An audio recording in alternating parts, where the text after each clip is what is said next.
प्राचीन काल से ही भारत की भूमि अत्यंत उर्वरा रही है। इसने विश्व के प्रसिद्धतम मनीषियों को जन्म दिया, जिन्होंने भारतीय ज्ञान परंपरा को एक नई ऊंचाई प्रदान की। ऐसे ही एक आचार्य केशव का नाम हमें प्राप्त होता है।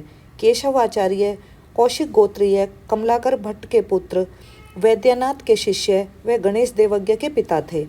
इनका काल सन 1456, शक 1378 व जन्म स्थान नंदीग्राम माना जाता है।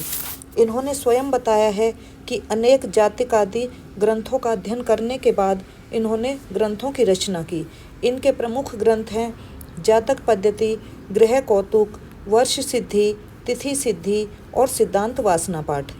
जातक पद्धति एक अद्भुत ग्रंथ है। इसमें गागर में सागर भरने वाली स्थिति स्पष्ट होती है। इस जातक पद्धति की विशेषता यह है कि इसमें जन्म पत्री बनाने वाले उपकरणों को अति सरल विधि से विधि पूर्वक 40 श्लोकों में समेट दिया है और इन 40 श्लोकों में संपूर्ण जन्म पत्रिका का वैज्ञानिक विधि से स्पष्टीकरण प्रस्तुत किया है। उन्होंने यहाँ यह भी ध्यान रखा है कि जो विषय अधिक प्रचलित हैं उसकी साधन विधि बताने में अनावश्यक श्रम से बचा जाए और वे इसमें सफल भी रहे, क्योंकि उनके इस प्रयास से कहीं भी विषयों का क्रमभंग नहीं हुआ है। उन्होंने लग्न, सप्तम लग्न, दशम लग्न व चतुर्थ भावों की सिद्धि हो जाने के बाद भाव सिद्धियों की आनयन विधि, 12 भावों की विधि का सरलता पूर्वक वर्णन किया है।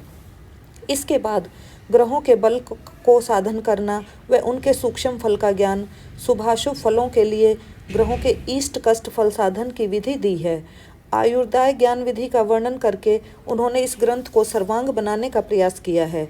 इसके बाद दशा साधन विधि, दशा अंतरदशा का फल व अंत में ग्रंथ और ग्रंथ का अध्ययन करने वाले की प्रशंसा करना ग्रंथकार के सहृदय स्वभाव का परिचायक है।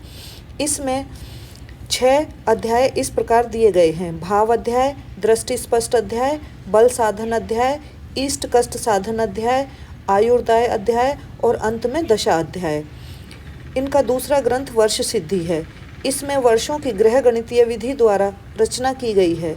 इसमें वर्षकालिक ग्रह की गति, स्थिति तथा मार्गी और वक्री गतियों का वर्णन किया गया है।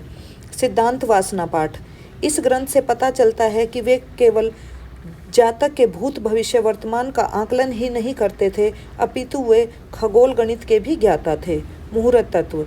सिद्धांत व होराशास्त्र का वर्णन करने के साथ साथ उन्होंने मानव समाज के कल्याण के लिए विभिन्न शुभ अशुभ कर्मों को करने के लिए विभिन्न योगों का निर्माण कर उचित कालखंड देने का कार्य मुहूर्त तत्व में किया है। ग्रह कौतुक। यह ग्रंथ उनका गणित विषयक ग्रंथ है। इसमें ग्रहों के स्पष्टीकरण की अधिकतम विधियां दी गई हैं। सूर्य, चंद्र, तारा ग्रहों का वेद करके गणना को परिशुद्ध करने का प्रयास उनका देवज्ञों के लिए मार्गदर्शन का अनूठा उदाहरण है। धन्यवाद।